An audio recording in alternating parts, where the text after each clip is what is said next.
Democratic Socialist bandwagon rather recently, and it makes you wonder how much of this is opportunistic, right? A smart person would see the groundswell of support that came under Bernie Sanders in 2016 and think, oh, maybe I could do that. And Bree, she might be book smart, fourth in her class at BU, I think, but it doesn't seem as though she's conversant in any of the issues at all. The unscripted interview is her biggest enemy. Sarah Smith, she is going to be challenged by another Democrat in this jungle primary. So this is an established incumbent in Adam Smith. How's Sarah Smith going to do? What separates her from Adam Smith? Yeah, so you know what's actually the thing that I find most interesting on her platform is that she wants to make sure that everyone who buys a gun completes a background check, including individuals who are purchasing guns at gun shows. Sarah, if you're watching the show, hate to break it to you, but that's already the federal law of the land. You already have to do that. So that's, something she clearly just doesn't understand what she is talking about. When it comes to that at all, in a recent interview with Fox News, she said that the purpose of government is to empower individuals to make choices, to which I say no. It's to protect the natural rights that we have given to us by God. As Tom Perez said, there's not really many moderates left in the Democratic Party, and it could be their undoing. Bree Payton, thanks so much. Thank you. Well studied. Meanwhile, coming up over the next 2 hours, the left's threats going to a new extreme. One teacher tweeting this: who's going to take one for the team and kill Kavanaugh? And it only gets worse from there. Plus, Charlie Hurt will be here live. He'll weigh in on what he saw yesterday. Sean Spicer used to be on the inside. Now he's on the inside and outside. And Jedediah Bila and Sebastian Gorka. This is going to be a big show. Was the most tacky, classless display for the President of the United States using the United States Supreme Court as a political prop. So many of them do, but they don't call them over to the White House. And they don't have all the justice sitting there in an attempt to show some unanimity, and then have the President of the United States turn it into a political pep rally. I've never seen anything like it. I'm wondering if you have. Well, no, that's what President Trump does. He turns things into pep rallies. He turns them into reality shows. And that's what he knows how to produce. The problem, though, for Joe and people like yourself is it's successful. He has somehow articulated what a lot of people feel, which is, boy, I guess everybody ganged up too much on this guy. It was unfair. And I think it was astonishing that Donald Trump, almost with the help of the Democrats, has been made something that should have played very strongly into the Democrats' hands into something that is going to, on balance, help Republicans, especially running for the Senate. Because by painting it as a notion of mobs of people who tried to destroy this nice man, somehow or another he changed the narrative. Walter, you said almost with the help of the Democrats. Did the Democrats, Michael Gerson has a great piece in the Washington Post this morning. Did the Democrats, did the media play right into Donald Trump's hands over the past 2 weeks? Absolutely. Right into Donald Trump's hands, whether it was Avenatti, the way Michael Gerson writes about it, the way, understandably, passionate Democrats felt they had to show the same passion that some Republicans have, but they played into the hands of those who thought this was a mob rule and that people weren't listening to both sides. And it was a shame that the Democrats, in my opinion, so overplayed that hand, because up until then, whichever way the vote went, it was going to help the Democrats. Now, if the Democrats lose the midterm election, I think the Democratic politicians who did that really ought to go into another line of work. They're not, if you can't win the midterms, you ought to get a different type of job. Agreed. I would say the same applies to members of the media covering the story. I think everybody went overboard in a way that I'm down here in Louisiana, back again after being up with y'all last week, and people down here, even people who felt that, Dr. Brown could be trusted, that this guy probably on balance wasn't the person you'd want on the Supreme Court. They have reasonable thoughts about it. They just felt everything got so piled on with ridiculous accusations that seemed to undermine the very serious ones of Dr. Ford. Well, and by the way, Mike Barnicle, allegations against the Supreme Court nominee that 5-10 years ago, most likely would not have made print. Unsubstantiated allegations on one side. And then on the other side, and I'm talking about the stories that followed Dr. Brown's story, which would have been much stronger if it, Dr. Ford's story, it would have been much stronger if Dr. Ford's story would have stood alone instead of Shut up, Joe. unsubstantiated claims that followed, a stream of them. But also on the other side, Mike, let me ask you, what New York Times reporter, what Washington Post reporter was assigned a story by their editors to go see what really happened with Dianne Feinstein and ask Dianne Feinstein and her staff the sort of questions that would have happened if the Republican Party had done the same thing. Right. Not one. And I challenged New York Times reporters this morning, not reporters, editors. I challenge Washington Post editors. I challenge Wall Street Journal editors. I challenge editors across America. Write that story. What happened with Dr. Ford's agreement with a congresswoman, with Dianne Feinstein? Why did they leak that story? And more importantly, look at yourself and ask yourself the question, why didn't we report on this in real time when you sure as hell would have reported on it if Grassley and his office had done the same thing? I've been quite clear here. I think the Republicans acted shamefully in those judiciary hearings. I think Lindsey Graham embarrassed himself. I think Republicans embarrassed themselves. But Mike, so did a lot of the Democrats. So did whoever leaked that letter and pushed Dr. Ford out of the closet. And journalists in America have a lot to answer for. Why couldn't they play this down the middle? Well, Joe, first of all, you can put the Republican members of the Judiciary Committee, you can set them aside because there is no separation between them and President Trump. They speak the same language. They go after the same sores to peel off, the scabs to pull off the American public. But on Senator Feinstein, I believe, and I think other people believe, that was the core of the Democratic weakness in their behavior over the course of the past month. That letter to Senator Feinstein, she received it in early July. And the idea, I understand, Dr. Ford wanted to remain anonymous. There was a way to do that. There was a way to get that letter, the contents of that letter, into the hearings. That was a critical point in what happened during these hearings. And the other thing was Michael Avenatti's client, the woman who reported that she went to several parties, where Justice Kavanaugh was present, and there was a series of gang rapes. Preposterous story that ran on the front pages of many newspapers. Should be able to run shit like that. I don't know what you say after that. The ball game was lost in terms of public opinion, and now we're into, it was a hoax. The President of the United States basically calling it a hoax. News teams taking siding with sides. It was a truly depressing experience. Eliminate the press. Well, and again, Willie, the question is, why didn't they focus on the allegations before them? Yes. And why didn't they ask the same tough questions of Dianne Feinstein and her staff that they should have rightly asked of Chuck Grassley and his staff? You held the letter for a couple of months.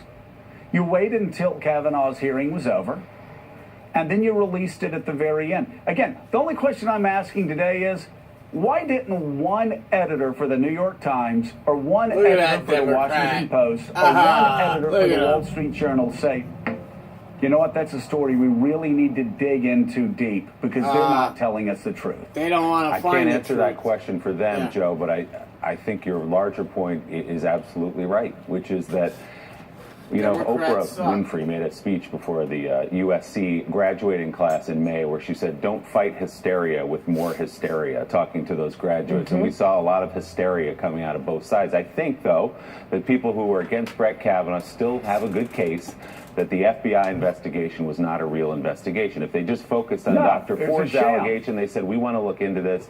That was not a real investigation. They did and they're her right a favor. about that. I want to play for you, Michael Steele, what the president said yesterday in the East Room of the White House, followed by what Judge Kavanaugh said afterward. Let's listen.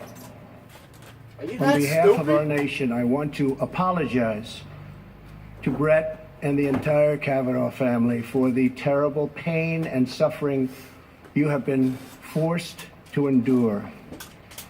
Those who step forward to serve our country deserve a fair and dignified evaluation. not a campaign of political and personal destruction based on lies and deception. You, sir, under historic scrutiny, were proven innocent. Every American can be assured that I'll be an independent and impartial justice, devoted to equal justice under law. Although the Senate confirmation process tested me, as it has tested others, it did not change me. My approach to judging remains the same. A good judge must be an umpire, a neutral and impartial decider who favors no litigant or policy. A judge must be independent and must interpret the law, not make the law. So, Michael Steele, what did you make of what was effectively a political scene in the East Room yesterday? Justice Kavanaugh had already been sworn in officially the day before. What did you make of that two-shot of the president giving a political speech with the newest justice standing at his side? Yeah, it was really sort of this split-screen moment, because you had the president still engaging in the political game. He was throwing down the politics as much as he could, just affirming to his base and those who rallied around him and Judge Kavanaugh what this moment was really about, what it symbolized, right there in the White House with those Supreme Court justices sitting there. For Kavanaugh, it's a different narrative. Kavanaugh recognizes it's one thing to be a nominee. Now I'm a member of the bench. I'm a justice, and I've got to live in this town as a Supreme Court justice. I can't live here as a nominee under those political pressures and scrutinies. I'm now going to be scrutinized as a justice, and I need that reputation, my reputation, to be one of fair jurisprudence, one that is balanced, not the imbalanced nominee that you saw, who was reactionary and, quite honestly, political. So you saw Kavanaugh trying to continue to rehabilitate his own narrative, while the president really was kind of holding on to his black robe a little bit and saying, yeah, you not too far, not too fast. We still have some politics to do here. And it's the way Trump sees things, Willie. He sees things through that political prism. And for him, this was the ultimate political battle for the Supreme Court. The Republicans wanted to engage with it. Okay, fine, let's engage. We're going to do it my way. And that turning point was when he went after Blasey Ford, when he made his own decision, despite what everyone else was saying, that I'm going to take her down my way. I'm going to take this down politically my way. And he was successful. Lying. You know, it had to sting Democrats. Casey Hott listened to the president last night. Listen to Brett Kavanaugh. I'm looking at some of these words. Kavanaugh saying he needs to be an umpire. He needs to be neutral. He needs to be independent. Then he did a roll call of Republican senators that fought like hell for him. Didn't mention a single Democrat. And then Donald Trump talking about a fair and dignified process that every nominee deserves, as if Brett Kavanaugh was the first person to ever be put up, and as if Merrick Garland never even existed, and the ugliness of Merrick Garland never even existed. Man, they refused to even talk to him. There wasn't a process for that. I'm wondering, how down are the Democrats right now? Or are they beaten down, or do you sense defiance? Defiance, Joe. In fact, I would say the opposite. I think there's a little bit of concern, or at least I've spoken to some people who were a little worried that perhaps the Democratic base would get discouraged by their leaders here in Washington. That has happened in the past over the course of the last year. But I do not think that is how this is shaking out at all. Instead, the anger is just growing around this idea that, now Justice Kavanaugh could go through all that and still end up on the Supreme Court. I mean, you're seeing it in their fundraising. Kamala Harris sent an email for Heidi Heitkamp, raised $400,000 in 24 hours. That's a huge number for a Senate campaign. I mean, this is really animating people. And the other piece of this that I think is remarkable as well is that this fight united the entire Republican Party for what may be the first time in the Trump presidency. I mean, normally I spend my time, with a microphone talking to these Republican senators about the latest tweet that the president sent or the latest, thing he said today. And oftentimes, they have to figure out how to say that they don't agree with it without actually getting under the president's skin. This is not like that.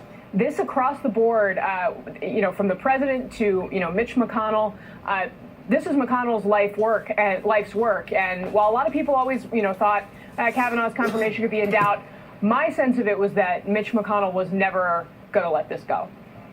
So in that Washington Post Scar School survey that we were discussing last hour, a decisive factor in the Democrat support appears to be women who prefer Democratic candidates by 14 points, 54 to 40%, while men favor the Republicans by 5 points. Who's doing these And a polls? new CNN SSRS poll conducted Thursday through Monday shows this: 31% of women approve of the job the president is doing, 62% disapprove.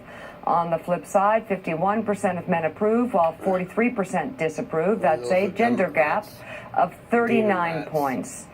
And potentially more troubling for Republicans, a spike in the number of women who support the Democrats over the Republicans in their choice for Congress. This chart, based on NBC Wall Street Journal polls, shows the trend since 2010, when Republicans took over, going from a 6-point gap that year to a 25-point one this year. Joe. It is a gender gap, Casey, that it seems to be very significant. The question is, though, do Democrats get out the vote? That's what it all comes down to. Which is, one of the few test cases that we've had since the presidential election. This organization a lot of times was coming from the bottom up, not the top down. If anything, the Democratic Party here in Washington has had to sort of take a breath. I mean, there have been some congressional races where they missed really good candidates. Amy McGrath in Kentucky is a good example of this. I interviewed her a couple weeks ago. She is, or perhaps months ago now, she is an incredibly sharp candidate. They wanted to nominate someone else, the mayor of Lexington, who had been in the political system for a long time, a white man. She beat him in the primary, so then they came around. Now they're helping her. But, you saw that in all of those, right down to the state house races in Virginia, the first transgender woman winning in a, previously Republican state house seat, etc. So, I think we really don't fully have our heads around the depth of this yet. And so, I think it could actually, as much as we talked about it, it could surprise people on Election Day. Walter, I remember Jimmy Carter in 1980 when he made his announcement to run for re-election against Ronald Reagan. And he came out swinging against Reagan, and he talked about, and I'll just paraphrase him here, he talked about a country that was divided between men and women, the East from the West, the North from the South, blacks from whites, rural America versus urban America. Maybe President Carter was about 40 years too early to really see the sort of division that we're seeing now, where you do see, you look at the poll that shows a massive gender gap for women between Republicans and Democrats. You can see the same for rural and urban. You can see the same for black and white. This is politically a country divided, almost split straight down the middle. Pick your category, whichever ones that Jimmy Carter brought up 40 years ago, that seems to be where the dividing lines are. Joe, you put your finger on the worst thing about this, which is we were very, very divided as a nation. We got more partisan over the past, 15, 20 years. The Trump election made it even more so. And with Dr. Blasey Ford's testimony, so deeply appealing and resonant with a lot of women, but also the whole circus that ended up surrounding the thing. They got a whole lot of men upset. Now you see a big divide between men and women. I'm teaching at Tulane. I'm suddenly seeing a divide between the young women and the young men in the classroom, where they're all rolling their eyes at each other. So you're taking a nation and ripping it apart on every seam line, every fault line you can possibly find: liberal, conservative, Democrat, Republican, rural, urban, north, south, and now male, female. I just hope that people get so sick of this, and by the way, get sick of the way both parties have resorted to, let's see how much we can rip apart, the DNA of America rather than, join it together, that some candidates will come along and say, okay, time out, let's start bringing this thing back together. So, Walter, what do you tell your students in class today? What do other educators across America, be they talking to high school students or college students or grad students, what do you tell them? How How do we repair the breach? How do we move forward? Yeah, I tell them this has happened many, many times in our country. That it happened in my memory during the Vietnam period and the civil rights marches down here in New Orleans and the rest of the South. It happened during the McCarthy period, and of course, in the greatest tragedy of all, happened during our Civil War. We're pretty good at bringing people back together, but the question is, do we have systems now that just continually push us apart? Systems ranging from gerrymandering to social media where people get pushed into their own bubble. So what can we do to break the systemic problems that are tearing us apart? And secondly, I say, you're in college, you're around a table like this. This is the most diverse table you'll ever be around. I look around my seminar table and I say, look, these are people from Vietnam, and here's some, blacks, we have whites, we have very conservatives, a couple of kids from Kentucky, deeply supportive of Trump and thought that Brett Kavanaugh had his reputation savaged. I said, let's see if we can have a civil conversation about it to show that it doesn't have to become the way it is in this country.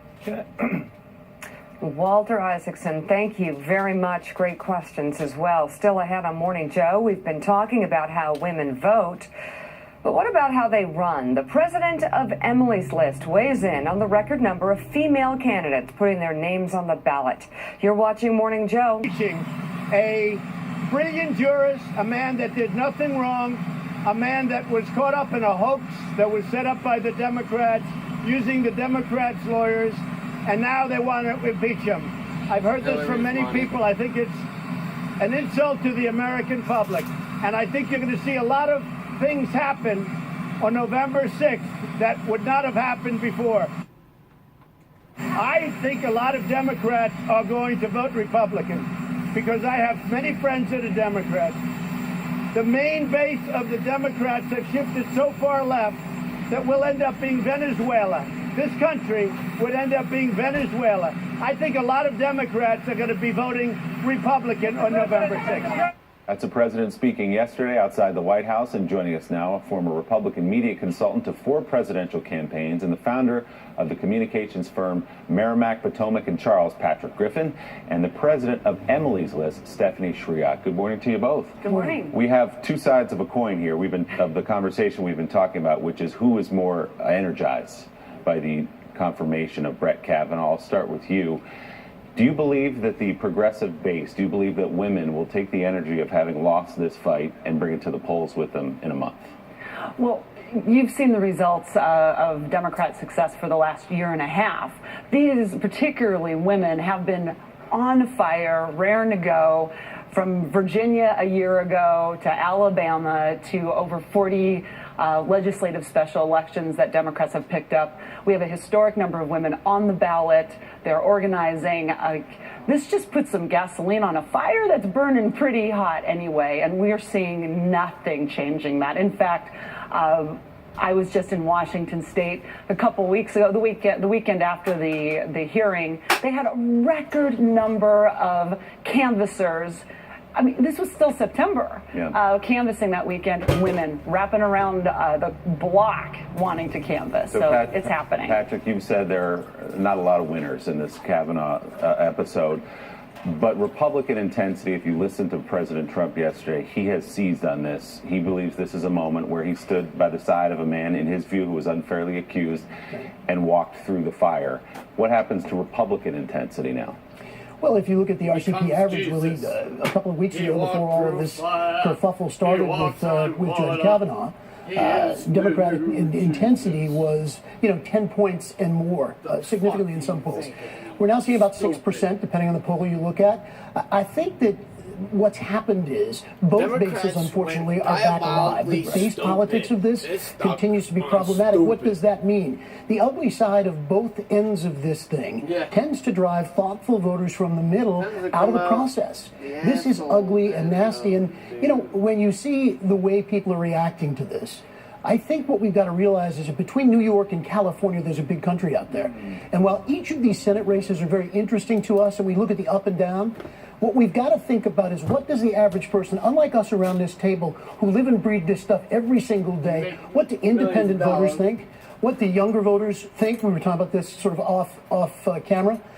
Do people actually turn out, or are they so turned off by this process that fewer people come out than we would like to have participate? It's a double-edged sword. So, Stephanie, let's pick up on that point we were talking about in the break. I cited an NBC poll with the stipulation that was taken 2 months ago. It was in the summer before all this Kavanaugh episode took place, which showed that millennials, only 55% of millennials, which is a huge voting bloc, 55% said that they planned on voting in the fall, and only 16% of millennials said that they were deeply involved in politics, that they were deeply interested in politics. Does that concern you, given that millennials trend toward Democrats? Well, what's interesting about the polls that we're seeing with millennials is, though the number is not where we want it in general, it's actually higher than the previous midterms. And you're talking about a huge population. You're right, it's the largest voting bloc right now if they choose to vote. So an uptick of a couple points is a lot of votes, and that's what we're going to see. There's also a lot of organizing going on college campuses right now that we haven't, folks aren't focusing on what's going on the ground, but there is a very active ground game happening right now across the country, particularly on college campuses. And again, I was just with some younger women who are sort of in shock about what just happened with Kavanaugh. They're digesting it. They're not really sure what to do about all of this because they're just like, does this mean should I not tell my story? I feel like I'm back when I was in college. I was like, oh, we cannot go backwards. And we say, we have a choice here. There wasn't an election held on Saturday.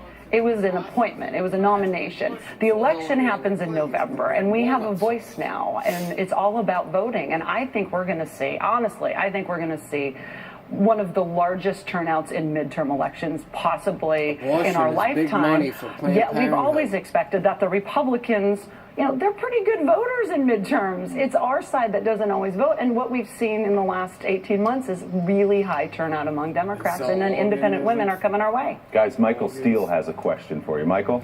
Yeah, one of the things that's a curiosity for me, and it sort of dovetails to what Walter Isaacson was talking about in the last segment when he was talking about his classroom at Tulane, and there's, a lot of eye rolling amongst the boys and the girls, the women and the men there. We're looking at polls that are showing this wide gap, this gulf really, between the way men are seeing this presidency, Kavanaugh, and the way women are. I'm curious as to anyone's thought as to what animates this difference and how does that translate in the turnout. You see the president trying to create a him too moment, sort of playing up white male victimhood in the face of these allegations. Does that further split this effort between men and women in terms of how they look at the election? How do you see that narrative playing itself out? I think it's certainly a good point. The question becomes, I think, for most of us, who is responding to polling data these days? I mean, as a fan of polling, I thought for a long time, we got this figured out, right? Yeah. And we all live and die by these polls. My problem with this is I am suspect of polling as someone who's relied on polling my entire professional life based on what happened last time. There is something about this president, there is something about this guy in the mood of our country, which puts us in a very unique place right now. I think people underreport. I think it is not politically correct for many of Donald Trump's biggest followers to sort of tell you what they're really thinking. More importantly, I think there's a lot of people in this country who don't necessarily identify as strong Trump voters, who don't talk about it because it is not polite at a cocktail party, it's a little uncomfortable at the country club, and it's not really something you want to talk about in the faculty room at school. So there's a great amount of underreporting. I do believe what Stephanie said is true. I think women are angry, and I think they are highly motivated to come out and vote. I will tell you this, though. I think there's a lot of people in this country who saw the ugliness of this battle, and it's not as clear as that. I talk to women who say all the time things to me like, yes, it makes me angry, but other things make me angry besides this. And I do think that women are very smart consumers, smarter than us gentlemen most of the time, and they're very good at sorting the wheat from the chaff. I would give women a little more credit on this. Mika? Okay, so Stephanie, the Democrats just lost big time in this Kavanaugh fight on so many levels. So I'm curious to hear what you have to say about. You say there's a lot going on out there. There's a lot of excitement. Like, what is going on exactly? What is the universal unifying message for the Democrats? Demon rats. Well, right now, what we've seen for the last 18 months is really a desire to change the party in power, right? I mean, folks say this election needs to be nationalized. Well, the truth is this election is about Donald Trump and the Republican Party. It's a midterm, and voters are going to decide whether or not they like the direction of this Republican Party or not. And what we have seen for the last 18 months is a strong, absolutely not, driven by women voters, the turnout of Democratic women and independent women coming our direction. I do not believe that anything that has happened over the Kavanaugh hearings is going to change that trajectory. And keep in mind, the electorate is 53% women or more. So this is a huge problem for the Republican Party. So I do know that women right now, a lot of women, not all women, we are not all the same, but there's a lot of women right now who are taking a breath and trying to digest what happened over the weekend. But that doesn't mean they're stepping out. I think they're gathering their strength, and we are going to see something pretty extraordinary led by women and really fabulous women candidates who are running in historic numbers this November. Stephanie Shriak and Patrick